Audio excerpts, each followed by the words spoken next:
Hi Cancer, Cancer Rising and Cancer Moon. This is your August 2016 forecast. Since the 22nd of July, the Sun has been in your second house in Leo, and it will stay there until the 23rd of August. This makes the predominant focus this month second house affairs. The second house is our house of finances. It's our resources generally, it's possessions. It's also where we get our sense of self-esteem or value from. So with the Sun in the second house, you'll be looking at ways to increase your finances, ways to bring more things that you value into your life. You may even be thinking of making some extravagant purchases. And in general, considering how you can be resourceful. However, the Sun in the second house tends to play it safe. So you'll be cautious and wanting to establish your position and strengthen it. So if you do make purchases, hopefully they're well thought out. Cancer is a very conscientious sign with money, generally speaking. And although you like things of value, or quality things rather, let's say, you will invest in those things rather than splurge on unnecessary items.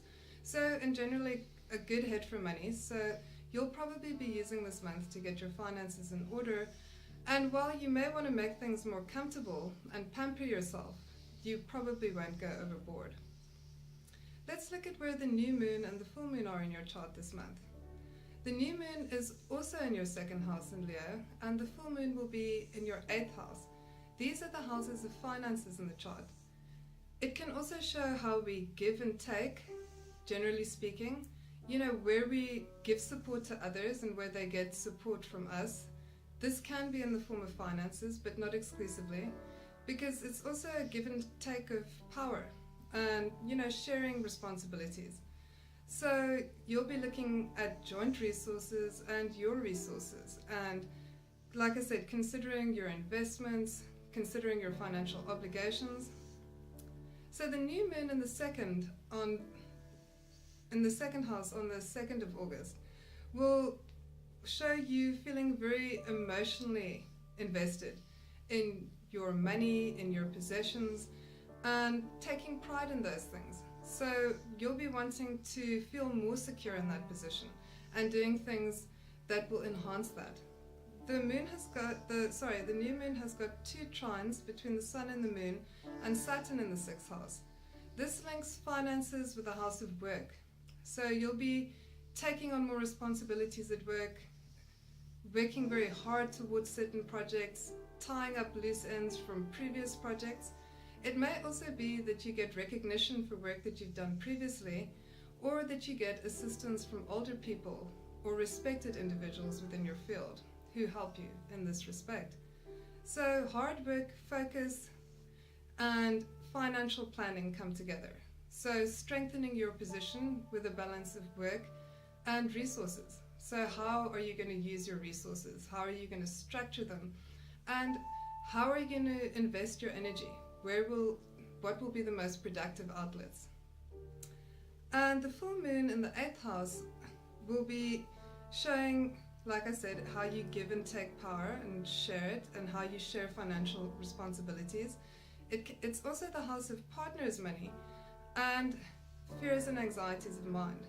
So sometimes with the moon in the 8th house, compulsive behavior can surface. And as a result, by looking into that compulsive behavior, hopefully one develops strategies and emerges with a sense of self-mastery. The moon has got a trine to Uranus in the 10th house, and the Sun trines Uranus in the 10th house from the 2nd. So the full moon has these aspects with Uranus, which are easy aspects. This can again show recognition for work that you've done, or potentially new types of work will open up for you.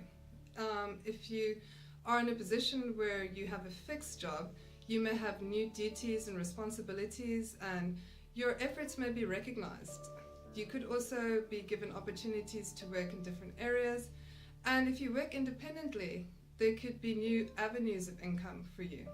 And so your resourcefulness will be channeled into the workplace very effectively. Okay, so let's look at the transits during the month of August. The first 1st of August kicks off with a lovely trine between the Sun and Saturn, between your 2nd and 6th houses, and between Venus and Uranus from your 2nd to your 10th house. The Venus-Uranus trine will show money coming in from work. It can show changes in finances, so you may suddenly find money coming in unexpectedly, or you may become aware of an avenue where you can generate additional income.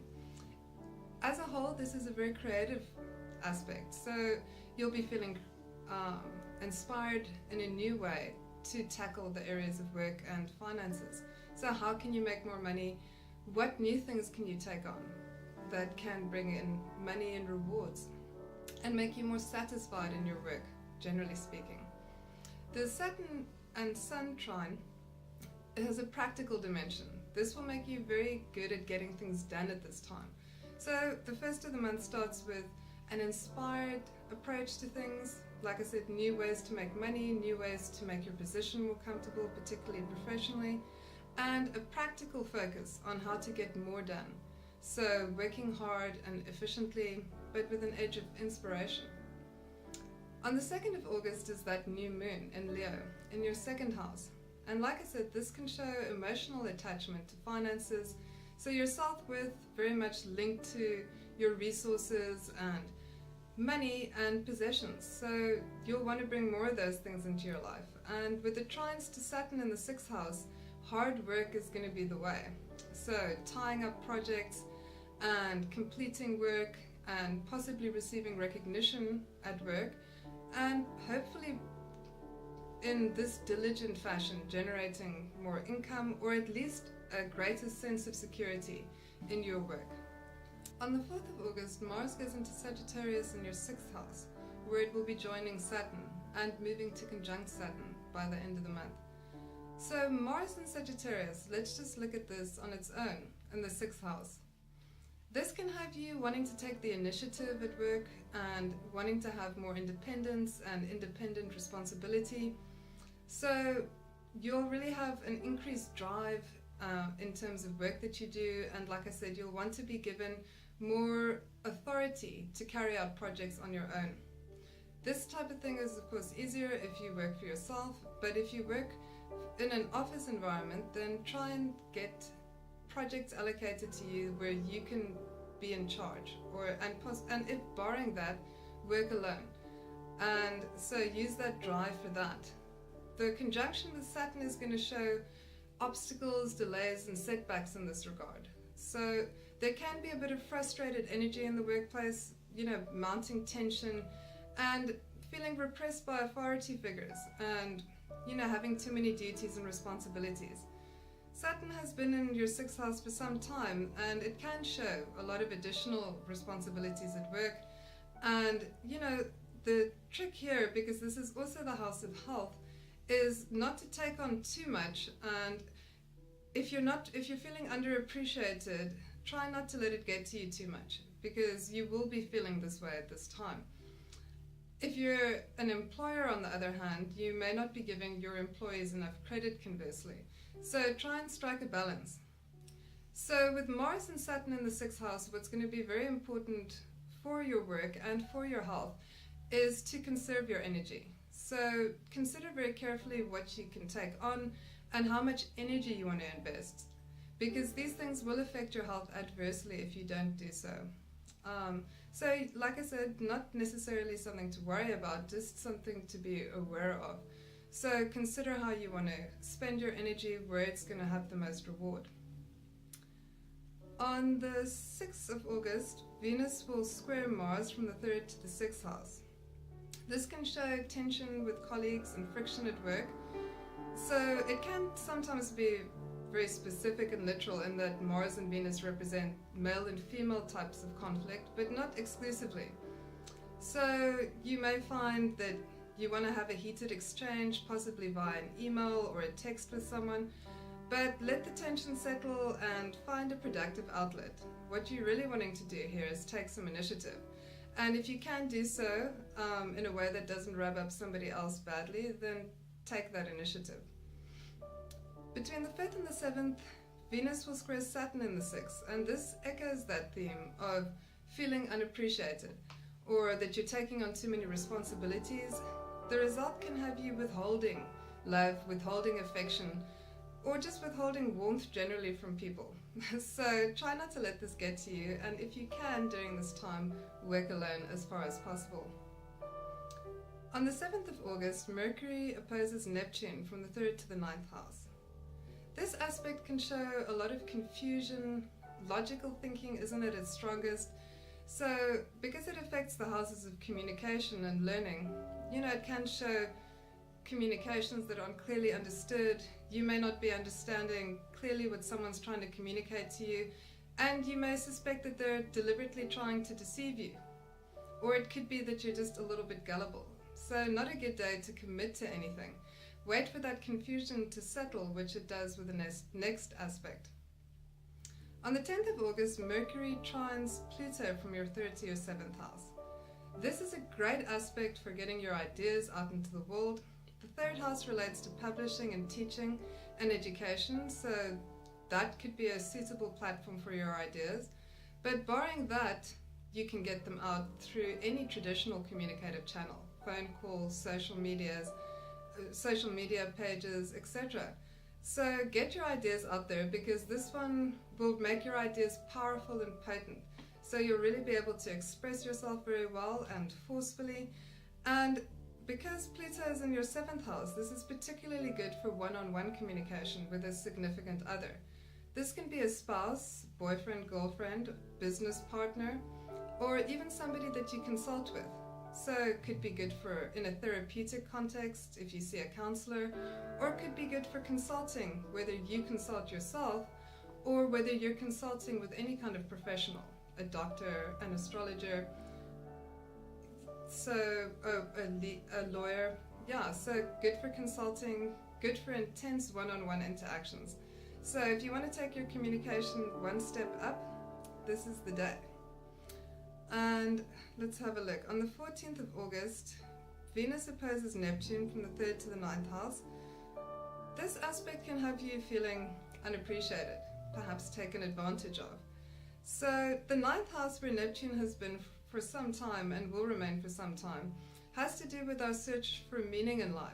And because Saturn has been squaring Neptune as well, from your 6th house, and there shows a lot of duties and responsibilities, you are feeling like, is there more to life than this? There's a lot of drudgery. You're struggling a little bit with meaning and purpose.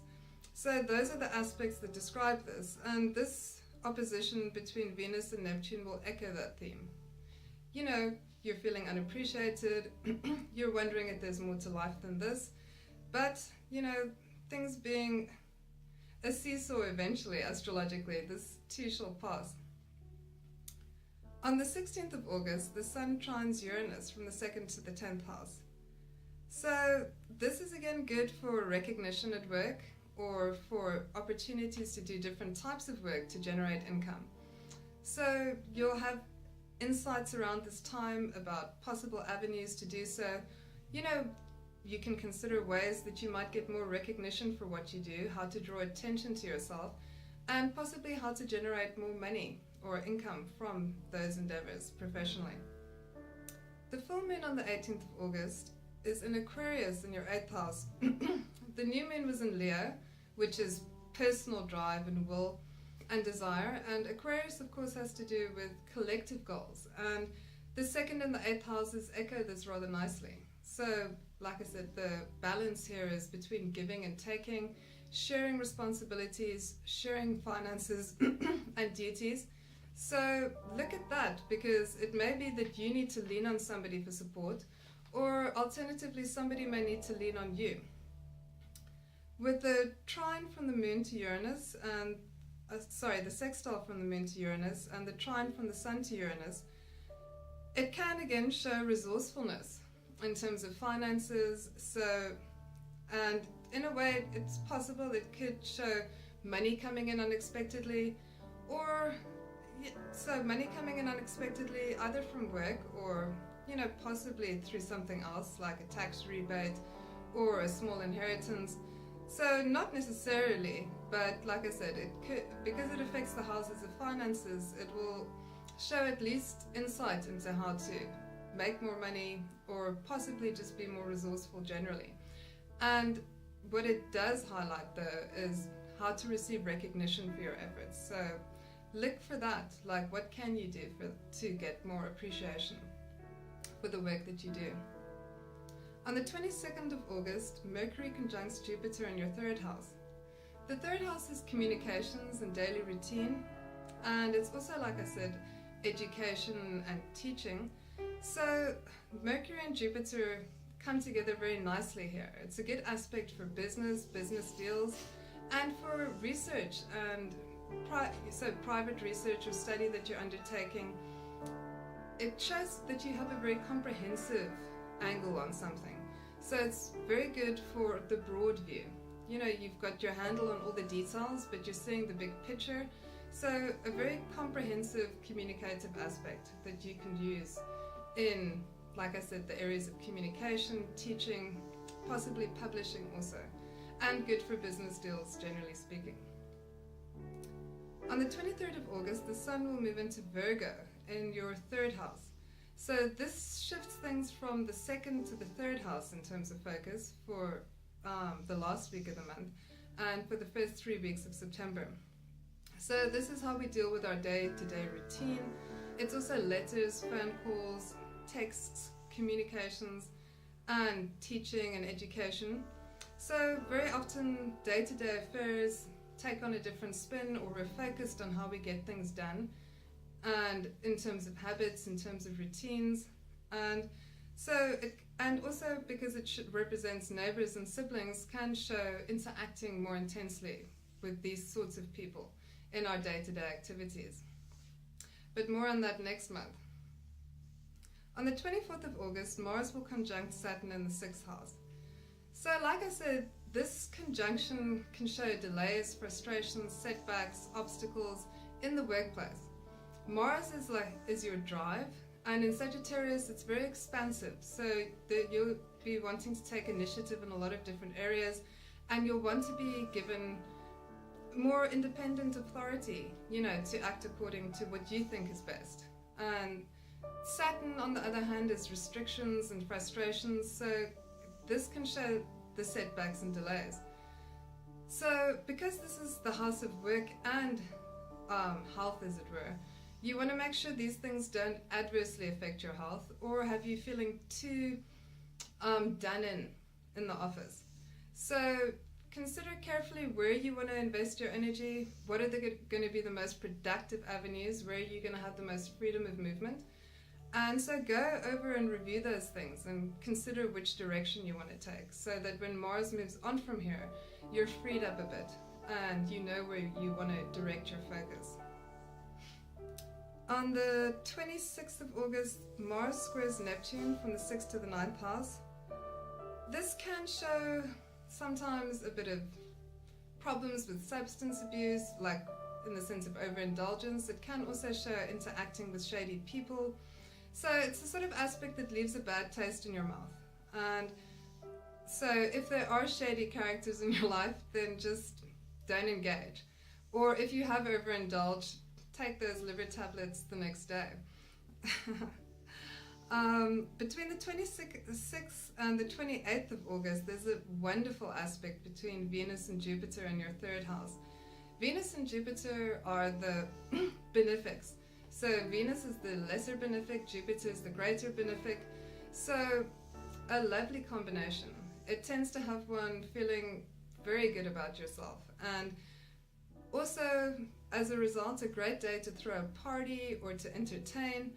And in your third house, it can show siblings and neighbors, so possibly with those sorts of people in your life, but really just use the opportunity to get out there and interact with people, because you don't want to waste this good mood.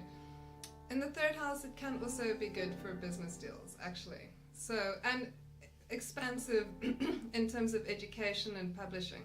So there's a possibility that type of expression will also be an available opportunity.